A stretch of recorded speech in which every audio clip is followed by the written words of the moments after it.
movimiento que hace, esa obsesión por el policía de detener al delincuente. Y aquí, a mitad de la película, te descubre que evidentemente hubo un motivo personal, que es cuando hablan de la piedad, que él tuvo en un momento determinado de su vida cierta piedad y que efectivamente la mujer aquella sacó un puñal, le atacó, y entonces ya realmente descubres que Clint Eastwood tiene esa obsesión por detener a ese delincuente, no ya por estrictas razones profesionales, sino por absolutas y profundas razones personales, porque en el fondo es una pequeña venganza a un hombre que en un momento en que él tuvo una cierta detalle de piedad con él, no lo supo aprovechar, y porque quedas insinuado que al que le atacó fue a él mismo. Pero, claro. pero en términos cinematográficos, a mí lo que sí me parece que no está a la altura es que ahora ya no se podría hacer eso, porque solo con que él le hubiera dicho, que es muy bonito, dice, la piedad es roja.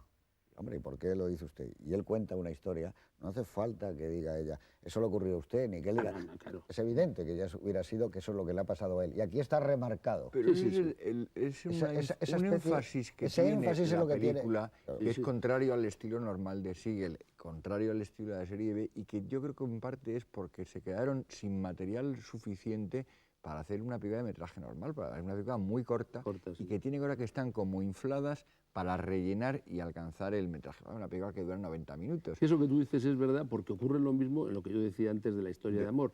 Está claro que el enfado de Susan Clark es realmente una especie de ataque de celos. No hace falta y sin embargo, subrayarlo. Se subraya y se dice claramente, lo cual es innecesario. Yo creo que es curioso, porque es una película extraña. Ocurre con lo de la moto, ocurre con la escena de la fiesta psicodélica, son todo demasiado largas, es decir, pasan el momento narrativo y luego hay unas elipsis estupendas. Y luego hay las elipsis normales de serie B. Se deben a los huecos del guión, es decir, que bueno, acababa en algunos casos es posible trozo, ¿no? que sea eso, que se acaba el trozo y pasan, pero funcionan la mayor parte de las veces bien. La película lo que sí que tiene es una continuidad, eso sí que lo han conseguido. Por ejemplo, al final de la película, cuando Lisikov le dice al personaje de Clint Eastwood, casi al final de la película, dice, bueno, ahora hay que volver al Tribunal Supremo, al no sé qué, al médico, y dices, coño, ahora otra vez va a empezar todo este lío, y hay una elipsis, todo eso se elipsa, y ya está en el puerto ese despidiéndose. Y sucede también con algunas de las escenas características de Siegel, que son las escenas de violencia, la escena del billar. Es una escena teóricamente bien planteada en la que sale toda esa violencia que se ha tildado a veces de fascista. Yo creo que injustamente en el caso de Harry el Sucio, pero que es una violencia muy fascinada por las consecuencias, muy violenta, que utiliza incluso todos los elementos, las bolas de billar, pero que acaba siendo subrayada, pues, por ejemplo, insertando algún plano de Tisha Sterling disfrutando con la violencia, el aspecto del malo que preside la reunión, que es el compinche que le golpea anteriormente con la pistola, que está como en semipenumbra. Alguna de las reacciones de Eastwood, la concepción de la secuencia está bien, pero acaba siendo destruida un poco por el énfasis, también yo creo que de raigambre televisiva. Lo hablábamos cuando veíamos la película, que acaba de rodar un episodio de televisión para televisión, y yo creo que agarra ciertos tics como algo que le gusta, que me parece que en la presentación he dicho, y es insertar en una panorámica que está bien, con un movimiento de cámara, un zoom. Con lo cual te destroza el sentido narrativo y la elegancia del movimiento, por decirlo. Es lo que yo siempre... Fíjate que hasta en la primera secuencia, que es para mí también indudablemente lo mejor, ahí metido también ya un zoom, que te choca. Estás en una panorámica fantástica y además que es una escena que es de western realmente. Claro, y ya, luego ya también empezaron a haber zooms a todo pasto y cámaras lentas y todo ese tipo de cosas en los westerns también, incluso en westerns muy buenos como Grupo Salvaje. Es que esto es una cosa que contaminó ya de tal manera que se convirtió en... Grupo Salvaje debe ser del 69. 69. También. Sí, entonces, realmente hay ese elemento que dices, aquí esto de repente no pega absolutamente nada.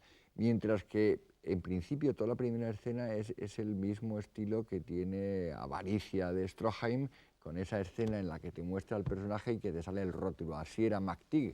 Bueno, pues esto es... Sin pajarito aquí. Así era... bueno, pero con la historia del cigarrillo y el indio, que es muy definitorio, y con la historia de que la chica le tiene que decir que después de 3 días que anda persiguiendo, que antes de acostarse se bañe, porque lo cual da un elemento además de cierta suciedad mayor que la de Harry el Sucio, en cierto sentido, ¿no? Y de una manera de tratar a las mujeres muy realmente como objetos, que es una cosa de las que tiene también todo el rato la película.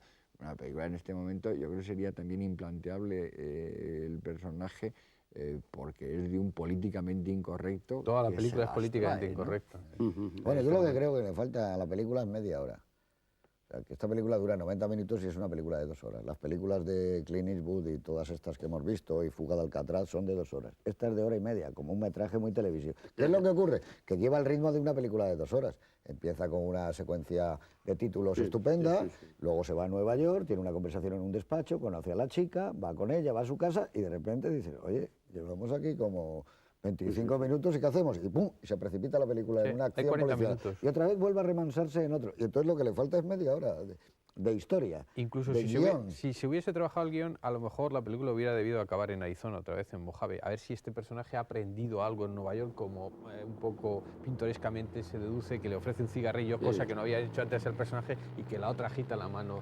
Ahí da la sensación que pretenden decir que se ha humanizado un poco, lo cual resulta un poco muy retórico. Un poco grotesco, además. O sea, eso que le dé el cigarrillo cuando ya has visto cómo se comporta él habitualmente. Es blanquear el personaje, ¿cierto? Sí, además de una forma ridícula un poco, ¿no? Sí, porque el viaje de Eastwood no acaba siendo un viaje iniciático, no le cambia nada prácticamente al personaje, no adquiere ningún tipo de conocimiento. ¿Pero de qué? ¿De Mazi psicodelia, quizás? No, al contrario, le falta media hora para tener el recorrido de una buena película. El problema está en que tuvieron que rodar la película en una fecha determinada y el último guionista que se trajo, Siegel, tuvo que hacerlo en 3 semanas a matacaballo. Entonces, ahí recuperaron pedacitos para tener un guión entero, pero yo creo que lo que faltaba era haberse olvidado de todo el asunto y haber reescrito el guión de arriba abajo, metiéndole otras cosas, porque lo que también queda a menudo es que es muy esquemática, hay cosas que están apuntadas y esbozadas, que dices, esto podría ser muy interesante, y no lo es. Y luego otro fallo para mí tiene es que el antagonista, el villano, es una birria de villano. Y eso lo exigía tú comparas, por ejemplo, con Madigan, en el que el malo, que es un malo maniático y todas esas historias, y un tipo como enloquecido, no me acuerdo cómo se llama, Gieras, creo que se llamaba, era un tipo que tenía mucha personalidad y tenía una cierta gracia y comprendías la obsesión de Widmark por intentar recuperar su pistola y tal. En Harry el Sucio también, porque te sale un criminal que es hijo del John Barrymore Jr. de Mientras la ciudad duerme. Pero en cambio aquí es que es un tipo, aparte de un chulángano y tal, pero es que no tiene maldita la gracia. Es que este malo aparte... Y es un actor además que a mí nunca me ha gustado. Es que este malo, aparte de ser virrioso, como tú dices, es que además da la sensación de vulnerable, de frágil. Es decir, no es un personaje que pienses tú que está a la altura de Clint Eastwood. Siempre es y luego todos los elementos, que es la trama, en principio fundamental de la historia, que es la búsqueda y captura de este personaje, son todos como bastante obvios. Es decir, de qué artificios o de qué se busca este hombre para descubrirlo. Todo es elemental. Es como un telefilm. Todo es elemental. Un telefilm que a veces tiene momentos de película. Hay elementos, efectivamente, hay elementos estupendos y personajes. Es una lástima no haber desarrollado el personaje de Lily Cobb o la madre.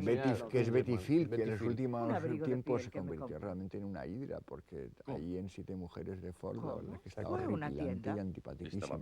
Y este es un personaje que parece de Kazan, de Tennessee Williams, de Edward Albee, incluso el personaje, el decorado. Es mucho más villana y con más fuerza y más personalidad la madre que el niñato, majadero. Es que además, su novia es también mucho más interesante y mucho más intrigante que él. O sea, casi todos los personajes son más interesantes que él. Y además todo es un poco como previsible. Yo creo recordar que cuando la primera vez que Susan Clark le dice a Clint Eastwood lo del fichero, que tiene ahí las fichas con todas estas chicas solteras y tal, sabes que lo va a el espectador más ingenuo ya lo sabe.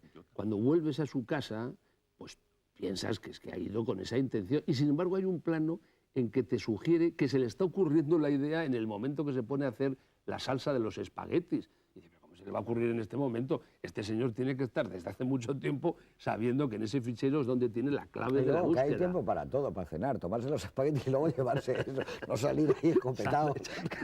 Pero vosotros decís la madre, ¿y qué me decís de la escena esa en el hotel con el putoncillo ese que llega por allí, con ese inserto de la mano que lo pasa por encima de la colcha? Es un inserto absurdo, hay un plano que entra ella, acaricia hace un inserto de la mano y es que va a pasar aquí, no pasa absolutamente nada. salvo que al final le va a robar la cartera. Pero ahí está bien utilizado el decorado del hotel, igual que el decorado de la secuencia de la madre. A mí es de las cosas que más me gustan de la película, porque le da un poco de todos esos personajes de Kazan, de Edward Albee, de Tennessee Williams, de un poco de teatro norteamericano, la madre con un hijo con problemas, con cierto pasado. Cómo comienza la secuencia está muy bien, ella está tumbada en la cama, alguien que no tiene nada que hacer prácticamente, cómo le va describiendo todo lo que le ha ido regalando. Es que la madre define mucho mejor, la madre define mucho mejor al personaje del malo que el propio malo.